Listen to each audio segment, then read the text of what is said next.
The stars had always seemed peaceful to Park Jisoo.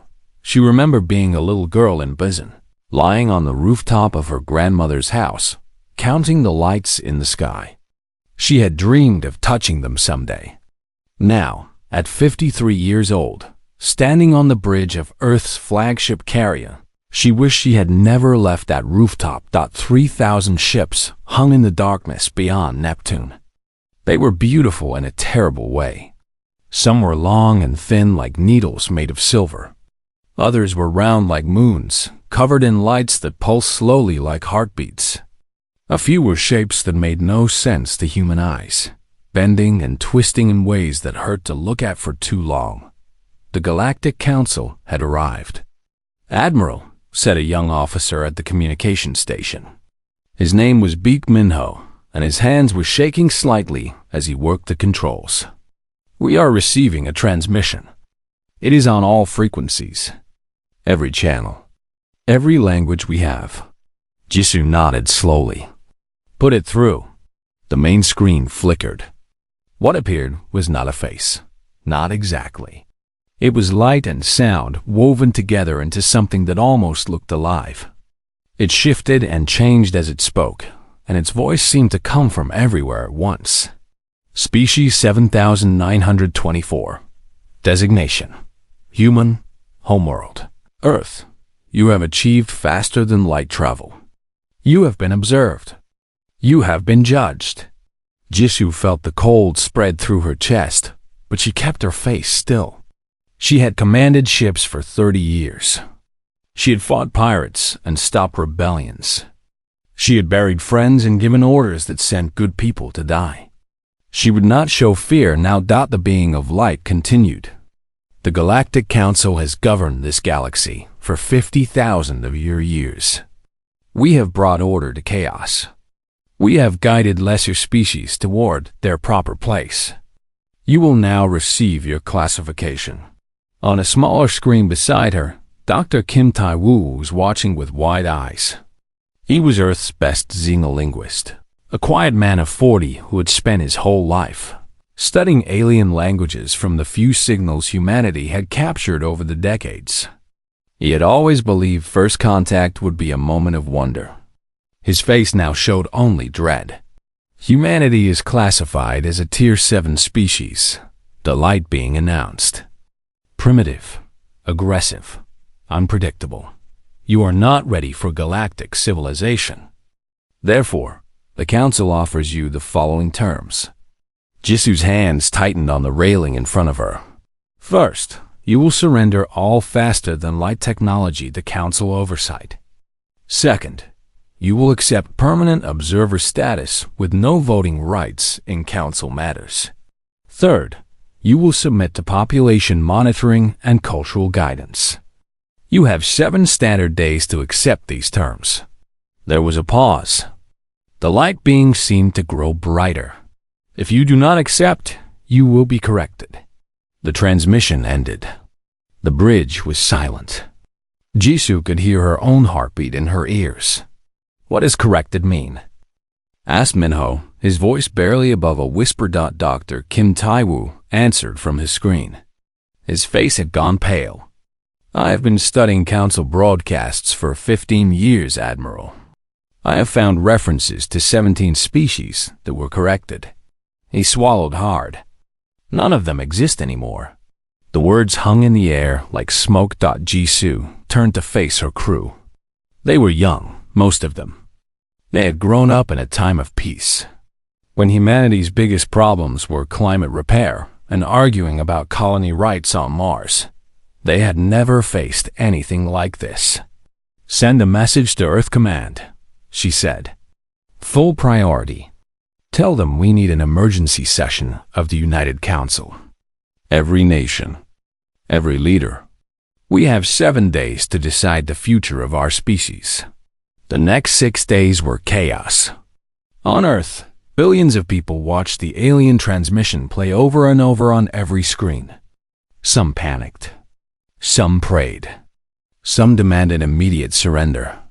Others called for war, waving flags and shouting words they did not fully understand. In the Great Hall of the United Earth Council, Representatives from every nation gathered. They argued. They shouted. They wept. The weight of the decision pressed down on all of them like a physical force. Counselor Choi Yoonji stood before him on the final day. She was 60 years old, a former soldier who had lost her left arm in a mining accident on the moon 30 years ago. Her replacement arm was simple steel, unhidden. She had never believed in hiding her scars. "We have heard the arguments," she said, her voice calm but firm. "Some say we should accept the Council's terms. They say we are small, we are weak, we cannot win against 3,000 ships. They say survival is more important than pride." She paused and looked around the room. "But I ask you this. What kind of survival are we talking about? The Council does not want us to join them. They want us to kneel. They want to take our ships, watch our people, and guide our culture. They want to make us into something we choose to be. And if we resist later, if we ever try to stand up again, they will correct us. Just like they corrected 17 species before us." She raised her steel arm. "I did not lose this arm to live on my knees. And I do not believe humanity survived ice ages, plagues, and wars to bow to strangers who call us primitive.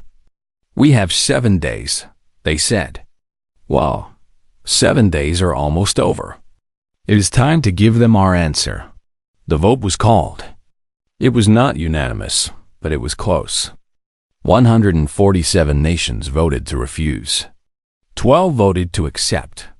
3 abstained. Humanity had chosen. Admiral Park Jisoo received the news on her bridge. She read the message twice, then set it down. Around her, her crew waited in tense silence. "Open a channel to the Council fleet," she said. Minho's fingers flew across the controls. "Channel open, Admiral." Jisoo straightened her uniform. She thought of her grandmother's rooftop, of the stars she had loved as a child. She thought of her daughter, who was 12 years old and living in Seoul. She thought of every human being on Earth and in the colonies, all of them waiting to hear what would happen next. "This is Admiral Park Jisoo of the United Earth Defense Fleet," she said. Her voice was steady. "We have received your terms. We have considered them carefully. And we have reached our decision." She took a breath. "We decline." On the screens showing the Council fleet, nothing moved. The thousands of ships hung in perfect silence. Jisoo wondered if they were shocked. She wondered if they were laughing. She wondered if they had already started charging their weapons. It did not matter. The words were spoken. The choice was made. Dr. Kim Tae-woo appeared on her side screen. "Admiral," he said quietly, "the Council has not responded yet. But I am detecting increased communication between their ships. They are surprised, I think. It has been a very long time since anyone told them no." Jisoo allowed herself a small, grim smile. "Then let them be surprised a little longer. We have work to do." She turned to her crew. They looked afraid. They looked young. But underneath the fear, she saw something else. Something that burned. "You heard the Council," she said. "They think we are primitive, aggressive, unpredictable." She let the words hang in the air. "Let us show them exactly how right they are." The bridge erupted in movement. Officers ran to their stations. Signals were sent. Plans were made. Humanity's 47 ships were nothing against 3,000, but they were not going to wait quietly for death. The stars were no longer peaceful. But Park Jisoo found that she was not afraid. She had made her choice. Now she would see it through, whatever came next. Outside, in the cold darkness of space, the Council fleet waited. And for the first time in 12,000 years, they did not know what would happen next. The Council's High Speaker had lived for 9,000 years. In all that time, across countless star systems and hundreds of species, no one had ever told it no. The word simply did not exist in the vocabulary of lesser species when speaking to the council. They begged. They negotiated.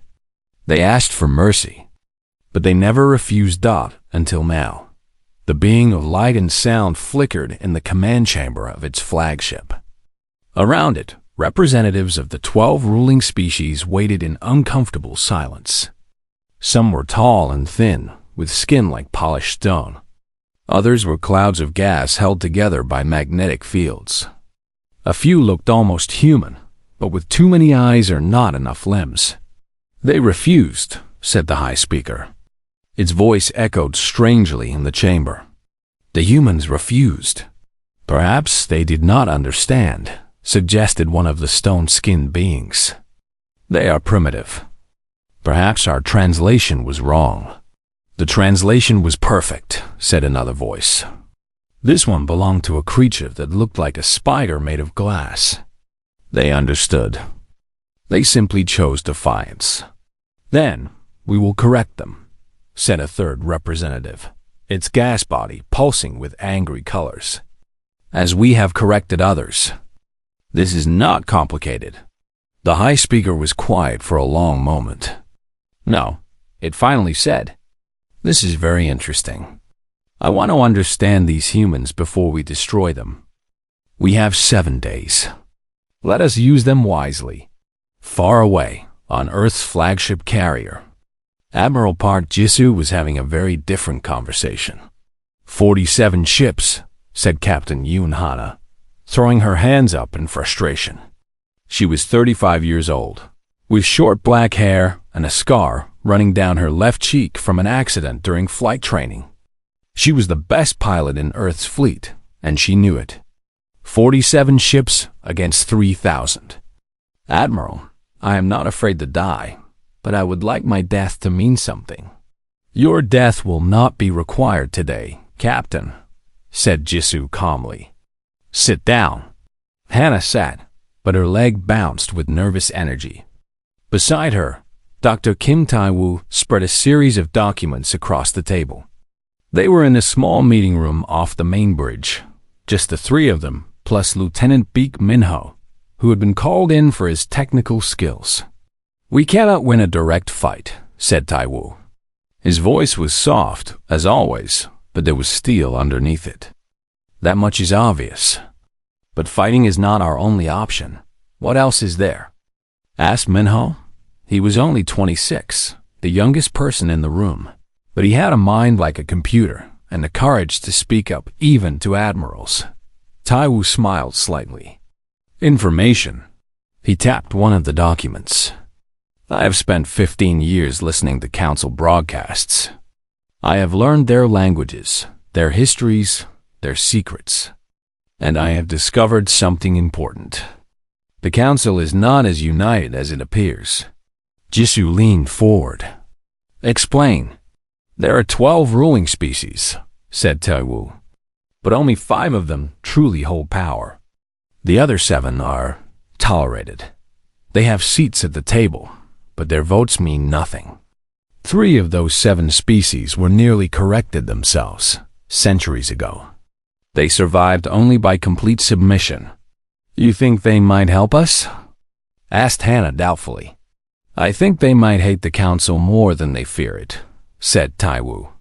"If we give them a reason to act." Jisoo was quiet for a moment, thinking. Then she turned to Hannah. "Captain, how fast is your ship?" Hannah blinked. "The Defiance Star? Fastest in the fleet. I can outrun anything the council has if I have enough warning." "Good. I have a mission for you. Dr. Kim will give you the coordinates. You will travel to Keth Space and make contact with their leaders. Tell them what is happening here. Tell them humanity's offer." "What offer?" asked Hannah. Jisoo's eyes were hard. "Tell them this. If the council destroys us, they will be next. Maybe not tomorrow. Maybe not for 100 years. But eventually, the council will find a reason to correct them too. Their only safety is if we survive." Hannah nodded slowly. "And if they refuse to help? Then we will have tried." but I do not think they will refuse. Fear is powerful, but so is hope. We will give them both." As Hannah left to prepare her ship, Minho cleared his throat nervously. "Admiral, there is something else. Something I found in the Council's ultimatum transmission." Everyone turned to look at him. "There was a hidden signal," he said, "buried inside the main broadcast. It was encrypted, aimed directly at our moon. I have been working on breaking the encryption for 2 days." And? Asked Jisoo. Minho's face was pale. "It is a warning, Admiral, from someone inside the Council.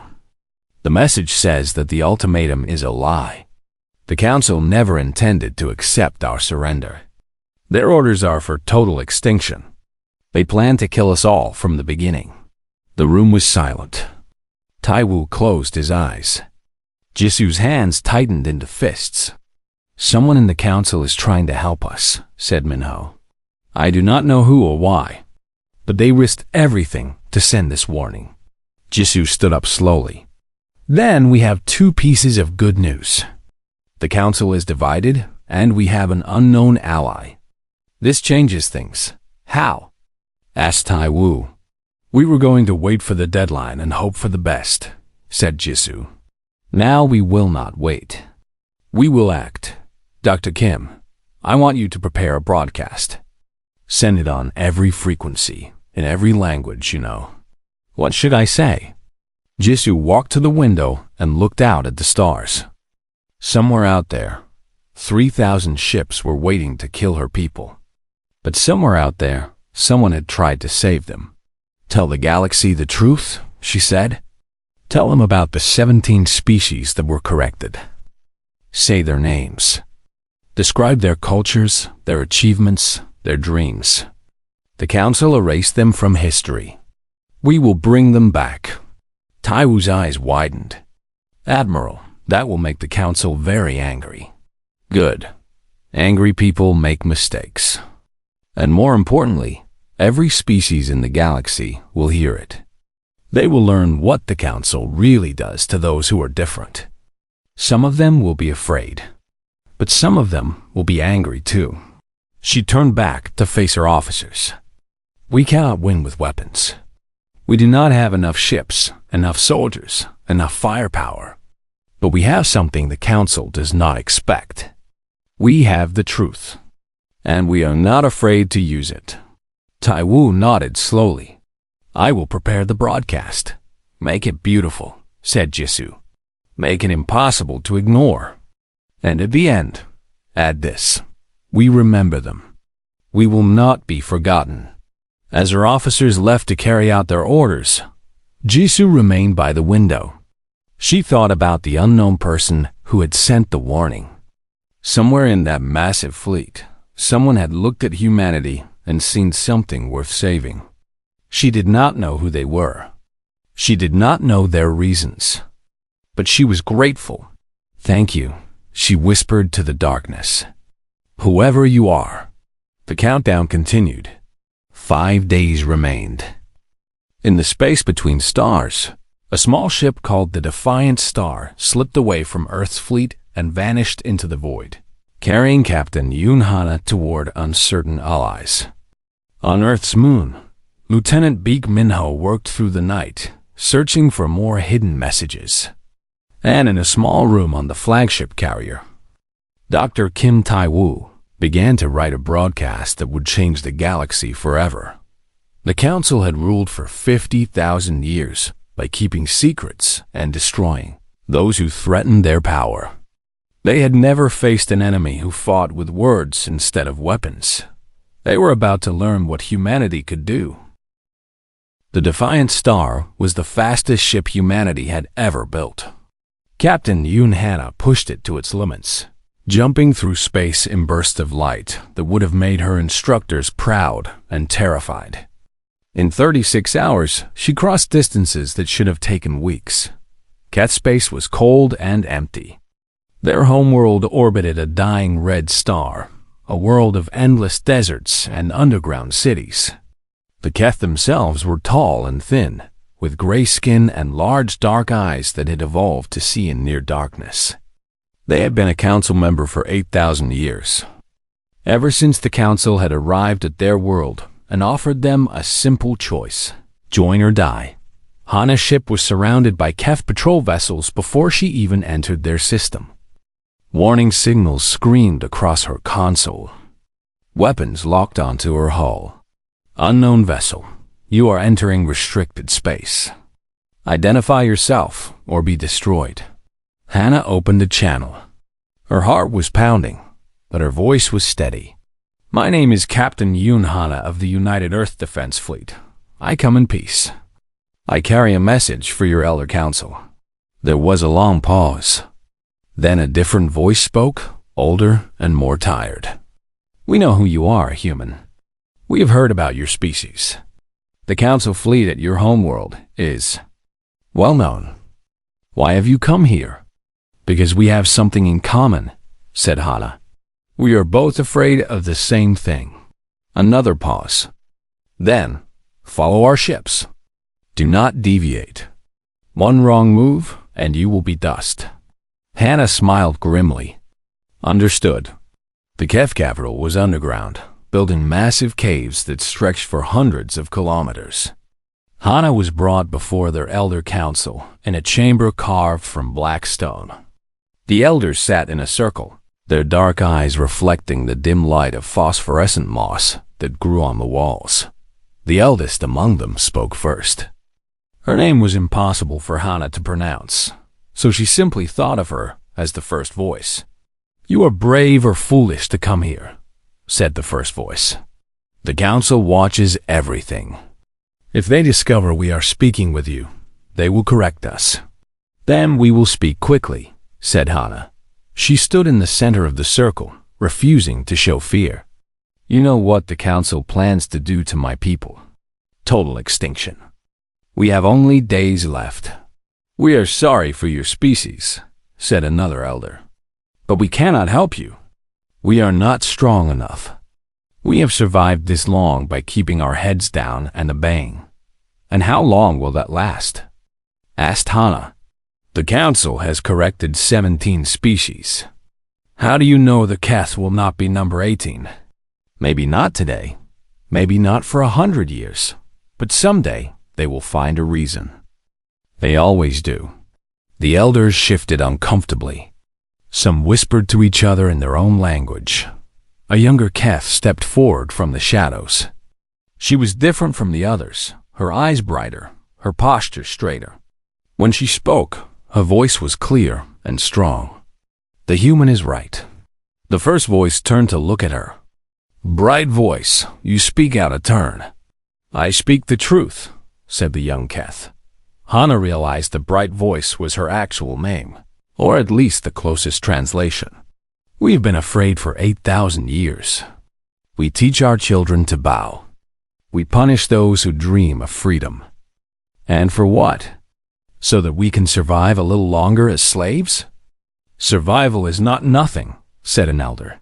Survival without honor is worse than death, said Bright Voice. She turned to face Hana. What do you want from us, human? We have no warships. We have no weapons. What can we possibly offer? Hana took a deep breath. We do not ask you to fight for us. We ask only that you do not fight against us. When the Council attacks Earth, some of their ships will be crewed by Keth.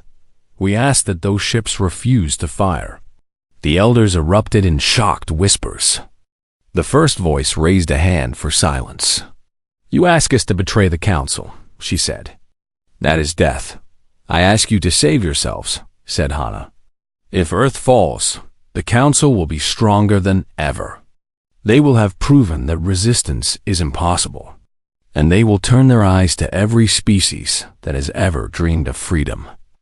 But if Earth survives, even for a little while, everything changes. Other species will see that the Council can be defied. The cracks will spread. The Empire will weaken. She stepped closer to the elders, her eyes burning with intensity. We are not asking you to die for us. We are asking you to live, to stop being afraid, to remember who you were before the council came to your world and told you to kneel. The chamber was silent. Bright Voice looked at the other elders, then back at Hana. "I will speak for the young ones," she said. "We have heard stories of what our people were like before the council. We were explorers, scientists, artists. We had dreams. The council took all of that away. I do not want my children to grow up as slaves. If there is any chance of change, I will take it." The first voice closed her eyes. When she opened them again, there was something different in their depths. Something that might have been hope. "We cannot promise anything," she said slowly. "The council will know if we refuse to fight. But perhaps our ships will be slow. Perhaps our weapons will malfunction.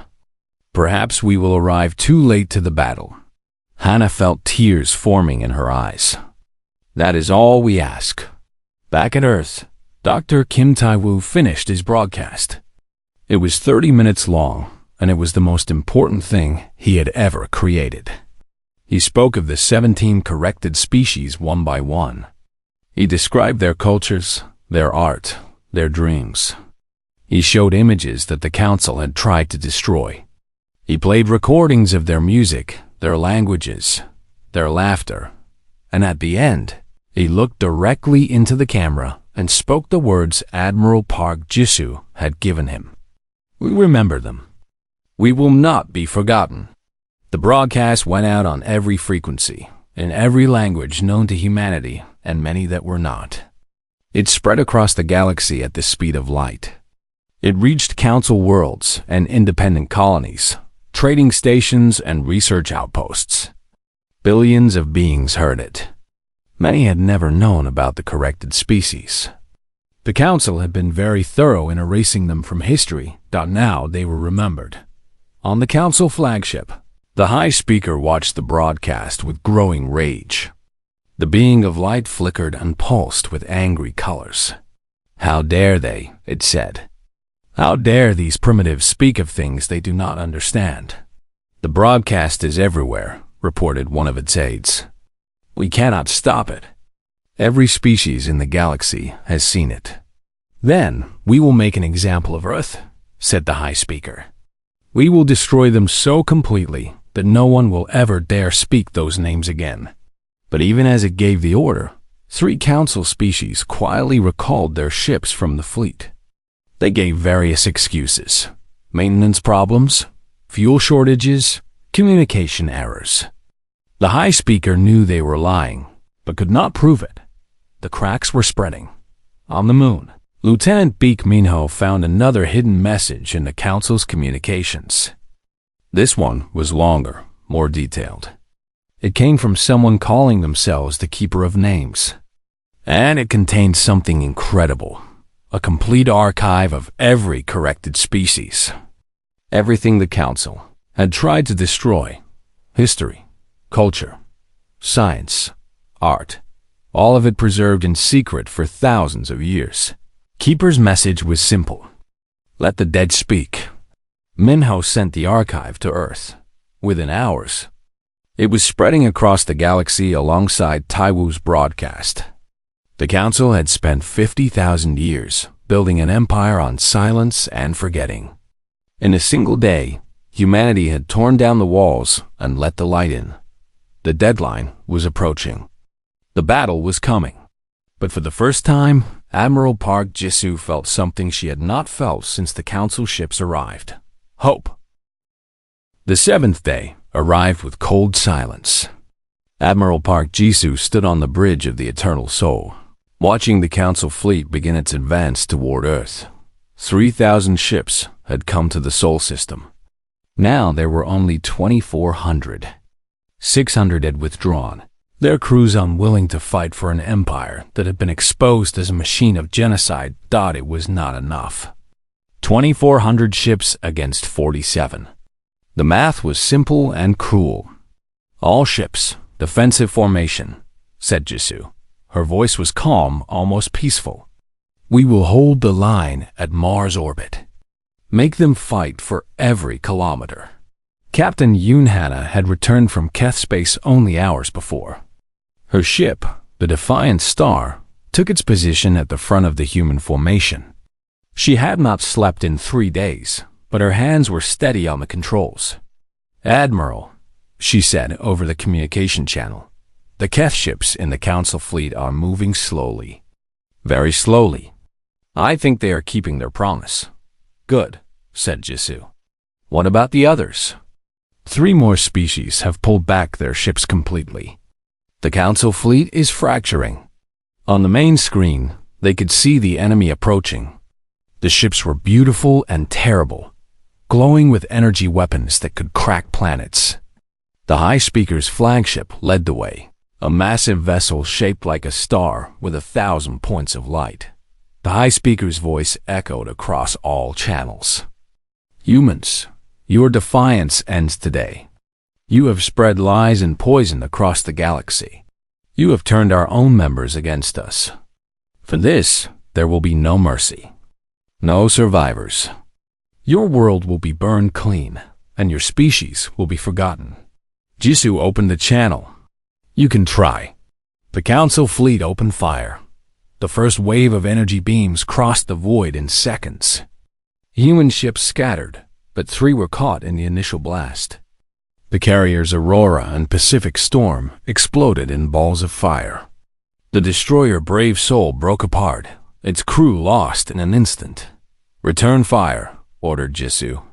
"All weapons. Target their lead ships." Human weapons were primitive compared to the Council's technology, but they were not useless. Missiles streaked across space, explosions blooming against enemy shields. A few Council ships fell back, damaged.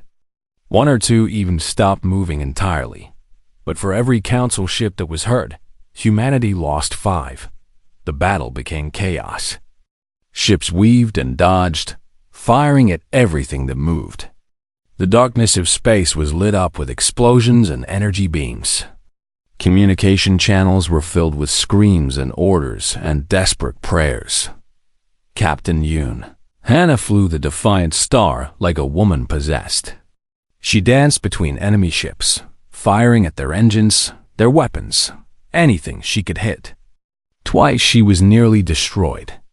Twice she escaped by impossible margins. "Hana, pull back," ordered Jisoo. "You are too far forward." "With respect, Admiral."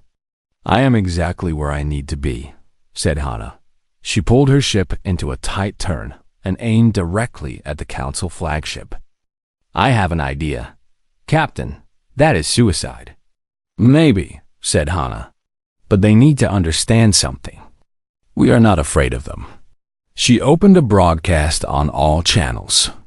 Her face appeared on screens across both fleets, across the galaxy, wherever anyone was watching. "I am Captain Yoon Hana of Earth," she said. "I am 1 human in 1 ship, and I am flying straight at your flagship." The Council fleet hesitated. Weapons that had been aimed at other targets turned toward the small ship approaching their leader. "If you are so powerful," said Hana, "if you have ruled the galaxy for 50,000 years, if you have destroyed 17 species without mercy, then surely 1 small human ship is nothing to fear. So why do I see your weapons shaking? Why do I hear your crews whispering? Why is your great High Speaker silent?" The High Speaker's voice cut through the broadcast. "You are an insect. You will be crushed, then crush me," said Hana. "But know this, every being in the galaxy is watching.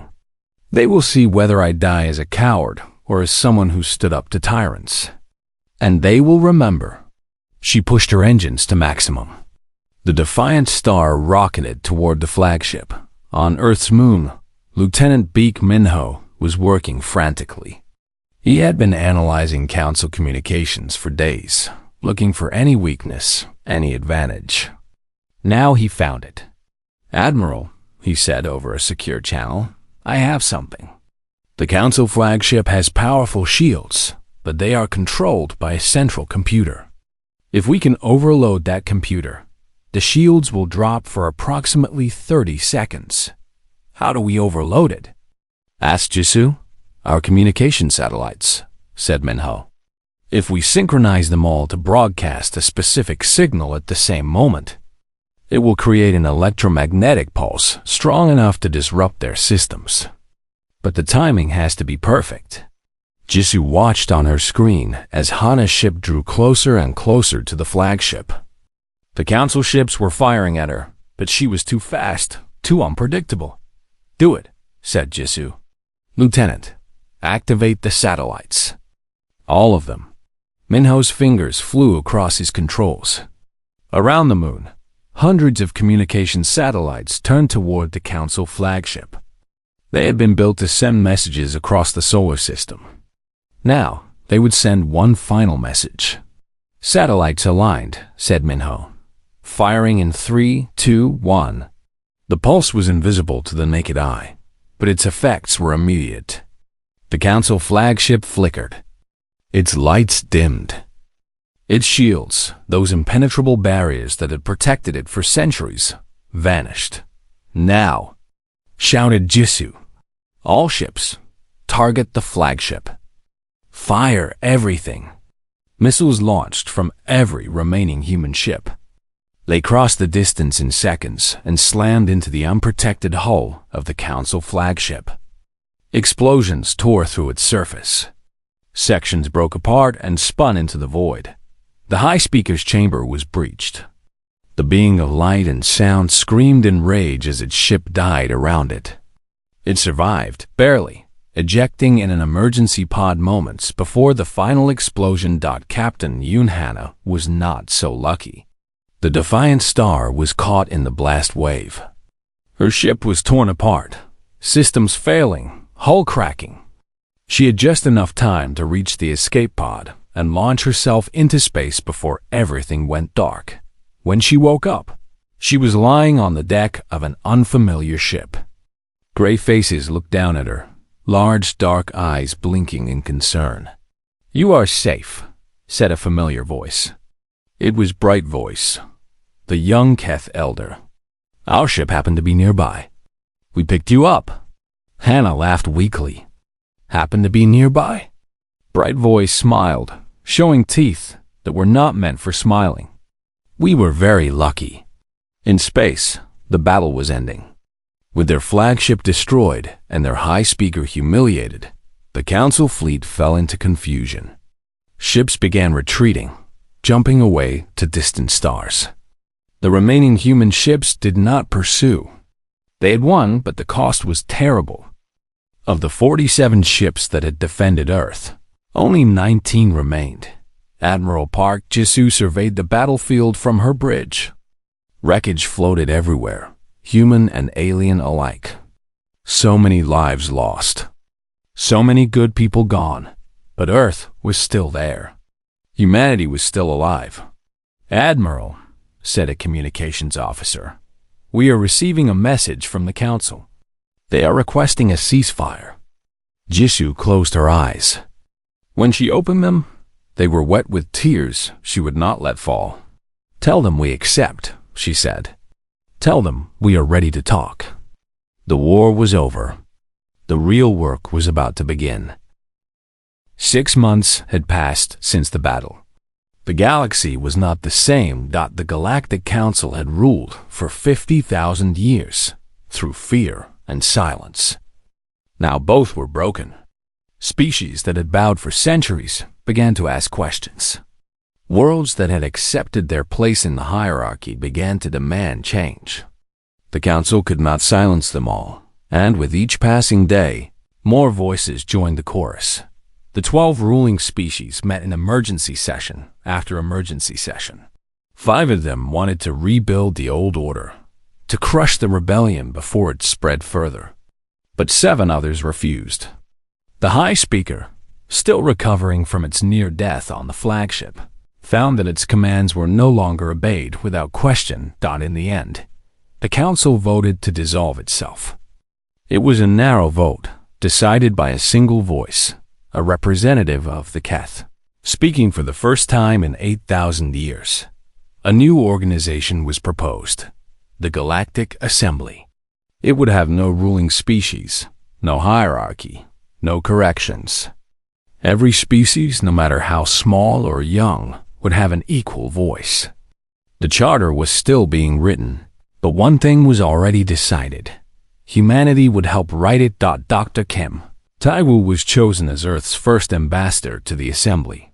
He had spent his life studying alien languages and cultures. Now he would help build a new future for all of them. The ceremony was held on a space station above Earth, neutral ground where all species could meet safely. Thousands of representatives from hundreds of worlds gathered to hear the opening address. Taiwu stood at the podium, looking out at faces of every shape and color, beings of light and shadow, creatures of water and fire. He thought about everything that had happened. The ultimatum, the defiance, the battle, the lives lost and the lives saved. He thought about the 17 species that had been corrected, whose names he had spoken to the galaxy. He thought about the Keeper of Names, who had finally revealed themselves, an ancient archivist who had hidden the truth for millennia, waiting for someone brave enough to use it. The Keeper was in the audience today, given asylum on Earth, surrounded by human children who called them teacher and asked endless questions about the species that were lost. Taiwu began to speak. We are gathered here today because of a simple word. That word is no. When the Council came to Earth and demanded our surrender, we said no. Not because we were strong, not because we knew we could win. We said no because some things are more important than survival. He paused, letting the words sink in. Dignity, freedom, the right to choose our own path. These are not human values alone.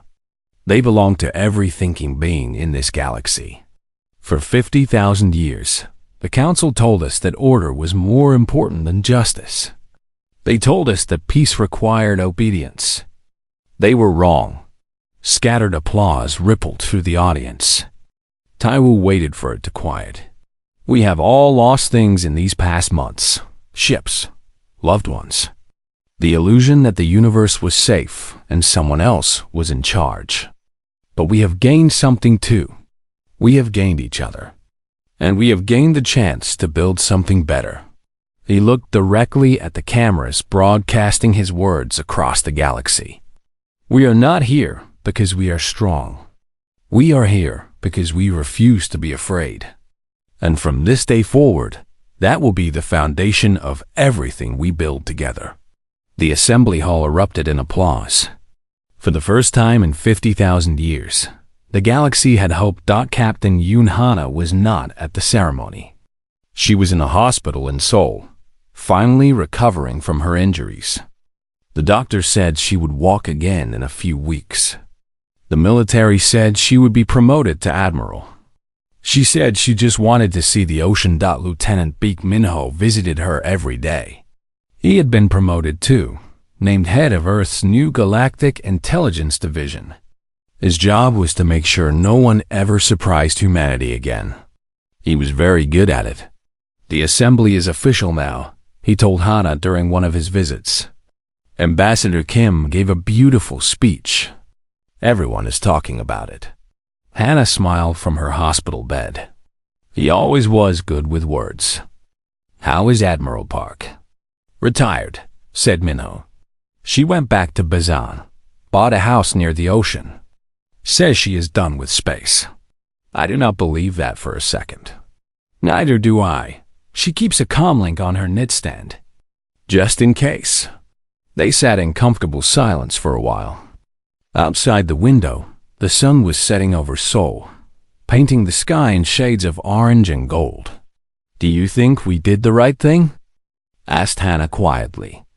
28 ships lost. Thousands of lives. Sometimes I wonder if we should have just surrendered. Minho shook his head. You know what would have happened if we surrendered. The Council was going to kill us anyway. That warning message proved it. We never had a choice. We always have a choice, said Hana. That is the whole point. On a small world at the edge of Keth space, Bright Voice stood before her people. She had been elected to lead them, the first new leader in 8,000 years. The old elders had stepped aside, finally admitting that the future belonged to those brave enough to reach for it. We were slaves, she told her people. We forgot who we were. But the humans reminded us.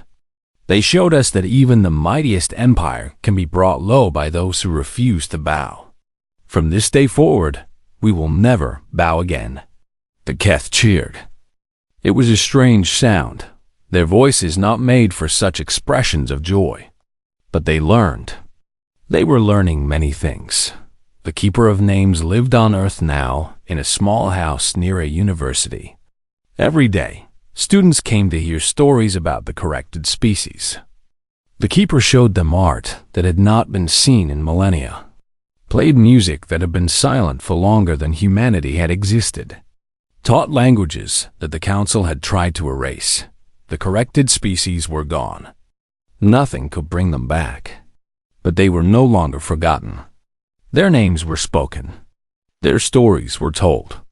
In a way, they lived again. Councillor Choi Yoonji became Earth's first elected representative to the Galactic Assembly. She gave her acceptance speech with her steel arm raised high, a symbol of humanity's refusal to hide its scars. "We have been wounded," she said. "All of us. By war, by fear, by the weight of empires we did not choose. But wounds can heal, and scars can remind us of what we have survived." Admiral Park Jisoo watched the speech from her new home in Bizen. She sat on her porch, looking out at the ocean she had not seen in 30 years. The waves rolled in and out, endless and patient, caring nothing for the wars of species or the rise and fall of empires. She thought about her grandmother's rooftop, about the stars she had loved as a child, about all the friends she had lost in the battle and all the ones who had survived. She thought about humanity's place in the galaxy, no longer alone, no longer afraid. The comlink on her nightstand beeped. She smiled and ignored it. "Not today," she said to no one in particular. "Today I'm just an old woman watching the sea." But she did not delete the message. Just in case. Far away, in the depths of space, the Defiance star's wreckage still floated among the ruins of the Council flagship. Salvage teams from a dozen species worked to clear the debris, to recover what could be saved. To honor the dead, one team found something unexpected, a small recording device, still functional despite everything. It contained a message from Captain Yoon Hana, recorded in the moments before her final charge. "If anyone finds this," her voice said, "tell them we were not heroes. We were just people. Scared people who decided to be brave for a little while. That is all any of us can do. Be brave for a little while. And hope that is enough." The recording was played at the first official session of the Galactic Assembly. Representatives from every species stood in silence as Hana's voice echoed through the chamber. When it ended, they did not applaud. They did not need to. The message was enough. Humanity had not conquered the galaxy. They had done something harder, something more lasting. They had changed it. They had shown every species in the universe that fear was not the only choice, that defiance was possible, that even the smallest voice could shake the foundations of the mightiest empire. The stars were no longer silent. They were filled with voices, all speaking together, building something new. And on a small blue planet called Earth, a little girl lay on a rooftop in Bizen, counting the lights in the sky, dreaming of touching them someday. She would.